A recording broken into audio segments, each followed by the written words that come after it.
Violet arrives at Bridgerton house to witness the last touches being made while Francesca gets ready for her wedding. She bemoans once again that Francesca is leaving, particularly considering how much time she spent at Bath, and keeps to herself outside of that. Francesca tells her that she feels more like herself when she is with John, and that she hardly knows herself amid the turmoil of the house. She looks forward to carrying on with her self-discovery when they are abroad.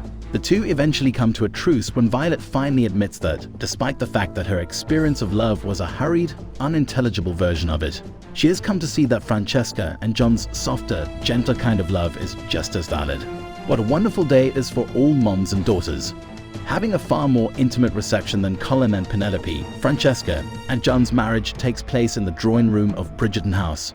Benedict, Colin, Eloise and Francesca observe that their mother and Lord Anderson are becoming more intimate. Francesca notes that this is advantageous for Eloise because their mother won't be attempting matchmaking for some time as she is preoccupied. It's adorable to watch Violet, the unflappable matriarch, become agitated over someone making overt advances towards her when Lord Anderson begs her to spare him a dance at the next ball. At the wedding, Pen draws Colin aside and tells him that she doesn't want him to talk to Benedict about giving the money back since she doesn't want to deceive his family any longer. She informs him that loving her is the only thing he can do to genuinely help her and that it suffices on its own. He claims that despite Cressida's continued shadow hovering over them, he is finding it difficult to be with her.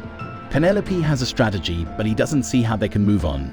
She gives Varley, Lorraine Ashbourne, enough money to throw her sisters the ball of their dreams in addition to writing cryptic messages to Violet and the Queen.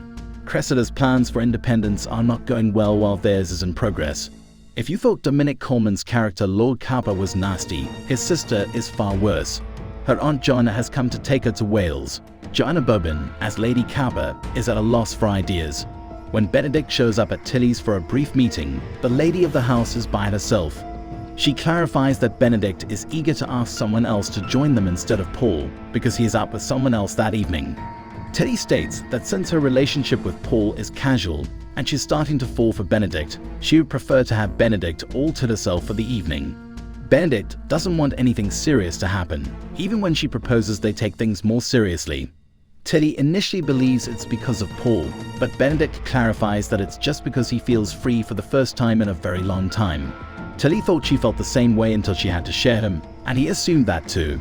And this situationship has come to an end just as swiftly as it began. When Benedict gets home, he discovers Eloise by herself on the swings outside.